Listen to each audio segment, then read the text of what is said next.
হোলিকা দহন বা ন্যাড়া পোড়া খুবই ইম্পর্টেন্ট একটা দিন, বিকজ এই দিন আমরা অনেক জিনিসের দহন অর্থাৎ সেটাকে নষ্ট করতে পারি, সেই জিনিসটাকে শেষ করতে পারি।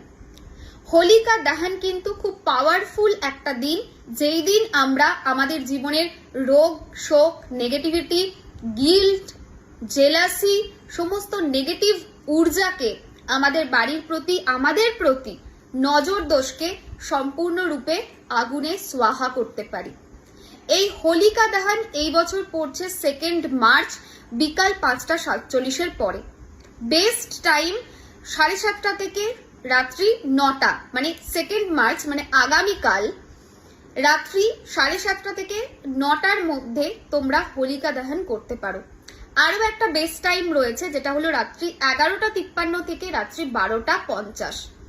তোমরা চাইলে এই টাইমেও করতে পারো। আমি নিজে পার্সোনালি রাত্রি 7:30 থেকে রাত্রি 9টার মধ্যেই করব। না, এখানে একটা জিনিস ডিসক্লেমার দেওয়া উচিত আমার, সেটা হচ্ছে তুমি যদি এমন কোনো রাজ্যে থাকো যেখানে হোলিকা দহন মানে 3 মার্চ করা হচ্ছে, তাহলে তোমরা এই পুরো প্রসেসটাকে 3 মার্চেও করতে পারো। যেমন দিল্লি বা গুড়গাঁও বা পাঞ্জাব, অনেক জায়গাতে 3 মার্চ এটা মানা হবে, সেটা ভুল নয়। তার বিস্তারিত ব্যাখ্যা এই ভিডিওতে দেওয়া সম্ভব নয়, তার কারণ অনেক কিছু ম্যাটার করে, তার উপর ডিপেন্ড করেই একটা ডেট বা টাইমকে মানা হয়। পশ্চিমবঙ্গে যারা আছো বা তার আশেপাশের যারা রাজ্যে আছো, তাদের জন্য বেস্ট টাইম হচ্ছে 2 মার্চ বিকাল 5:47 পরে, বিশেষ করে রাত্রি 7:30 থেকে রাত্রি 9টা। আচ্ছা, এবারে প্রশ্ন এটা আসতে পারে যে প্রিয়াঙ্কা, আমি দিল্লিতে থাকি, আমি যদি তোমার টাইম তুমি ওখানে যেটা মেনশন করেছো সেটা ধরে যদি আমি 2 মার্চ করি হোলিকা দহন, এটা ভুল হবে? একদম ভুল হবে না, তোমরা চাইলে করতে পারো। ঠিক আছে, এবারে আমি পুরো প্রসেসটা 1 by 1 বলি যে হোলিকা দহন বা ন্যাড়া পোড়া বাড়িতে কিভাবে বানাবে এবং কি কি জিনিসের আমরা নেগেটিভিটি মানে কি কি জিনিস দহনে দিয়ে আমরা নেগেটিভিটি থেকে রিলিজ পেতে পারি। প্রথমে যেটা করতে হবে, একটা ছোট্ট ইট পেতে নিও।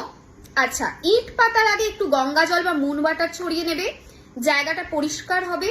তার উপরে একটা ইট মানে সেই পরিষ্কার জায়গার উপরে একটা ইট পাতলে তার উপরে মাটির সরা বা হাবানকুণ্ড, তোমার বাড়িতে যদি থাকে হোমের যে জায়গা হয় সেটা যদি থাকে হোমকুণ্ড, সেটাকে বসিয়ে দেবে।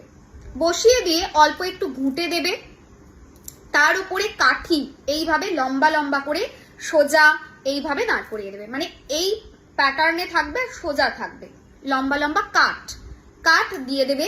যদি কাঠ না থাকে তার পরিবর্তে তোমরা যেটা দিতে পারো সেটা হচ্ছে পাটকাঠিও রেখে দিতে পারো। এবার কি করতে হবে, তোমরা ওই যে ঘুঁটে রয়েছে, পাটকাঠি রয়েছে, এটাকে জ্বালাবে। কিভাবে জ্বালাবে, একটু কর্পূর গুঁড়ো দিয়ে দেবে। কর্পূর কিন্তু দেওয়ার পর একটুখানি আগুন দিলেই সুন্দর করে জ্বলে ওঠে, তো ডেফিনেটলি কর্পূর দেবে, কর্পূর দিয়ে ওটা জ্বালাবে। পারলে একটু ঘিও তাতে অ্যাড করে দিতে পারো, তাহলে আরো সুন্দর করে আগুনটা উঠবে। কিন্তু আগুন ধরানোর আগে যেটা করতে হবে, ঘুঁটে দিলে ঘুঁটে ভেঙে ভেঙে হাবানকুণ্ড হোক বা তোমার হচ্ছে মাটির সরা হোক, তার মধ্যে ঘুঁটেগুলো ভেঙে দিলে, লম্বা করে পাটকাঠি হোক বা কাঠ হোক দাঁড় করিয়ে দিলে, এবার অল্প একটুখানি চাল দিয়ে দেবে, অল্প একটুখানি তার মধ্যে সিঁদুর দেবে, একটা ফুল দেবে, তারপরে আগুনটা ধরাবে। এবং আগুন ধরানোর আগে কর্পূর অল্প দিয়ে দেবে, একটু ঘি দিয়ে দেবে, দিয়ে আগুনটা ধরাবে, দেখবে ভালোভাবে আগুনটা ধরে যাবে। এবার কি করতে হবে, এই পুরো যখন আগুনটা জ্বলছে কয়েকটা জিনিস তোমরা এতে অ্যাড করবে। প্রথম জিনিস তোমরা যেটা অ্যাড করবে সেটা হচ্ছে ক্লোভ মানে লবঙ্গ। এটা কি হেল্প করবে, এটা তোমার বাড়ির, তোমার লাইফে ফিনান্সিয়াল ব্লকেজেস যেটা রয়েছে সেটাকে রিমুভ করতে হেল্প করবে। সেকেন্ড হচ্ছে কালো তিল অল্প ওর মধ্যে দেবে। কি হেল্প করবে, তোমার এবং তোমার বাড়ির প্রত্যেক মেম্বারের হেলথ রিলেটেড ডিজিজকে দূর করতে হেল্প করবে। থার্ড এর মধ্যে কি দেবে, থার্ড জিনিস এর মধ্যে যেটা দেবে সেটা হলো এলাচ। কি হেল্প করবে, তোমার লাইফে প্রসপ্যারিটিকে আনতে হেল্প করবে এবং পার্টিকুলার রিলেশনশিপ ওরিয়েন্টেড যে ব্লকেজেস আছে দূর করতে হেল্প করবে। একটা গাঁঠা হলুদ এর মধ্যে দেবে। তোমার যেটা ব্লকেজেস রয়েছে লাক এরিয়াতে, হয় না অনেকে বলে আমার ভাগ্যটাই খারাপ, সেই ব্লকেজেস দূর করে তোমার লাইফে প্রসপ্যারিটি আনতে হেল্প করবে। এবং তার মধ্যে অল্প একটুখানি চাল বা গম দেবে। এটা কি করবে? তোমার ফিনান্সিয়াল ব্লকেজেসকে দূর করতে হেল্প করবে এবং তোমার অর্থ জায়গাতে যে প্রবলেম আছে সেটা দূর করতে হেল্প করবে। তার মধ্যে কি অ্যাড করবে? একটা নারকেল। বেস্ট হয় সেই নারকেলটা নিয়ে যদি তোমার বডির জাস্ট এইভাবে বডির চারপাশে অ্যান্টি ক্লকওয়াইজ 7 টাইমস ঘুরিয়ে নিয়ে নারকেলটা যদি দিতে পারো খুবই ভালো হয়। কি হবে? নবগ্রহ 9টা গ্রহ যদি প্রচন্ড জ্বালাচ্ছে রিলিফ পাবে, গ্রহ রিলেটেড ম্যাটারে রিলিফ দেবে। সুতরাং এই ছোট্ট ছোট্ট জিনিস অ্যাড করে তোমরা তোমাদের লাইফে বেটারমেন্ট আনতে পারো। এগুলো তো করবেই করবে, তার পাশাপাশি আর কি করবে? একটা কাগজ নেবে, কাগজে কালো কালির পেন দিয়ে তোমার লাইফের যা যা প্রবলেম রয়েছে, যা যা নেগেটিভিটি রয়েছে, যা যা ব্লকেজেস রয়েছে সেগুলোকে কাগজে লিখবে। লেখা হয়ে যাওয়ার পরে শুধু তোমার না, তোমার পরিবারেরও লেখা হয়ে যাওয়ার পরে কাগজটাকেও ওই হোলিকার দহনের আগুন যেটা রয়েছে ওখানে বা ন্যাড়া পোড়ার যে আগুন তাতে জ্বালিয়ে দেবে। নেক্সট কি করতে হবে? জ্বালিয়ে দেওয়ার পরে ওখানেই বসবে, বসে ভগবান শ্রী নৃসিংহদেবের স্তোত্রম যেটা হয় সেটা ইউটিউবে চালাবে। বিকজ এই দিনটা খুব পাওয়ারফুল দিন, এটা ভুললে চলবে না যে নৃসিংহদেব কিভাবে প্রোটেকশন দিয়েছিলেন, ভগবান বিষ্ণু কিভাবে প্রোটেকশন দিয়েছিলেন প্রহ্লাদজিকে। সো নৃসিংহদেবের স্তোত্রম ইউটিউবে পেয়ে যাবে, এই স্তোত্রমটা অবশ্যই শুনবে। প্রহ্লাদজির কাছে, ভগবান বিষ্ণুর কাছে প্রার্থনা করবে তোমার এবং তোমার পরিবারের প্রোটেকশনের জন্য, সবার ভালো যাতে হয় তার জন্য।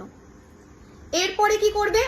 পুরো তুমি উঠে চলে এলে, ঠিক আছে, আগুন পুরো নিভে গেল, ছাই যেটা আছে এই ছাইটাকে অল্প একটু তুলে নেবে, তুলে নিয়ে লাল কাপড়ে বেঁধে তোমার লকারে রেখে দেবে।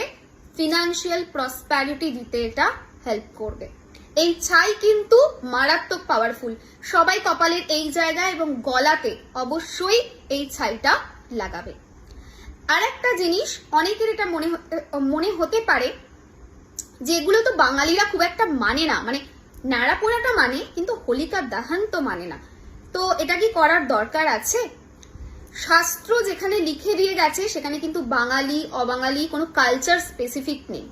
আমরা যারা যেখানে থেকেছি আমাদের নিজেদের মতো লোকাল রীতিনীতি বানিয়ে নিয়েছি, কিন্তু শাস্ত্র কখনোই বলছে না যে এটা করো না। শাস্ত্রে কিন্তু একদম প্রপার উল্লেখ রয়েছে এই হোলিকা দহনের, এবং এই দিনটা ভীষণ পাওয়ারফুল। সুতরাং যেটা ভালো, যা শুভ, তাকে কেন আমি নেব না? ভগবানের পুজোতে বাঙালি অবাঙালির কি আছে? যে পুজো করলে, যে জিনিস করলে ভালো হয় সেটা নিঃসন্দেহে করা যায়। চোখ বন্ধ করে পুজো করতে পারো, হোলিকা দহন করতে পারো, এবং যখন হোলিকার আগুন চলছে তখন মনে মনে এটাই প্রার্থনা করো ভগবান নৃসিংহদেবের কাছে, প্রহ্লাদজির কাছে, বিষ্ণুজির কাছে, হোলিকার কাছে, যে আমার ভিতরের যে নেগেটিভিটি, আমার ভিতরের যে ইগো, আমার ভেতরের যে হয় না গিল্ট, আমার ভেতরের যে জেলাসি, আমার মধ্যে যা যা নেগেটিভ ট্রেট রয়েছে আমি সেটাও কিন্তু এই আগুনে সোয়াহা করলাম। তোমরা কৃপা করো যাতে করে আমি আমার জীবনের এই নেগেটিভ ট্রেটগুলোকে আজকের পর থেকে আর যেন দেখতে না পাই। তোমরা কৃপা করো যাতে করে আমার ভিতরের নেগেটিভিটিটাকে যেন একদম আমি ডিলিট করতে পারি। এটাও বলতে কিন্তু ভুলবে না। চাইলে তুমি তোমার পরিবারের জন্য সেম কথা বলতে পারো। তোমার সন্তান ভুল পথে যাচ্ছে, মোবাইল ঘাঁটছে, কেউ অ্যাডিকশনে আছে, সমস্ত ব্যাড হ্যাবিটকে মনে মনে সেম ভাবে যে আমার পরিবারের সমস্ত মানুষের যা যা নেগেটিভিটি, যা যা ব্লকেজেস, যা যা খারাপ দোষ রয়েছে, ব্যাড হ্যাবিটস রয়েছে, সমস্ত আমি হোলিকার আগুনে দিচ্ছি। এটা অবশ্যই করবে, দেখবে ভীষণ পজিটিভ রেজাল্ট পাবে। কমেন্টে অবশ্যই লিখবে যে আমি রেডি আছি হোলিকা দহনের জন্য। অবশ্যই এটা লিখবে, এটা লিখতে ভুলো না। সবাই খুব ভালো থেকো, সুস্থ থেকো। আর একটা প্রশ্ন আসবে যে কিছুটা নয় আমি লাল কাপড়ে বেঁধে লকারে রেখে দিলাম, বাকি যে আগুনের যে ছাইটা আছে সেটা কি করব। আমি বলি কি, এই আগুনের ছাইটাকে একটা জায়গাতে গুছিয়ে রেখে দাও। এটা না সারা বছর তোমার যখন যখন রোগ হবে কপালে একটু দিও, ট্রাস্ট মি, ম্যাজিক্যালি ওয়ার্ক করবে। মা দুর্গার যেমন কাপড়টা হেল্প করে, যখনই তোমাদের কারো রোগ হয়, জ্বর হয়, তোমরা বলো যে ডাক্তার দেখিয়ে এসেছি দিদি, বিকজ আমি অলওয়েজ বিলিভ করি ডাক্তার দেখাতেই হবে, তার পাশাপাশি রিমেডি।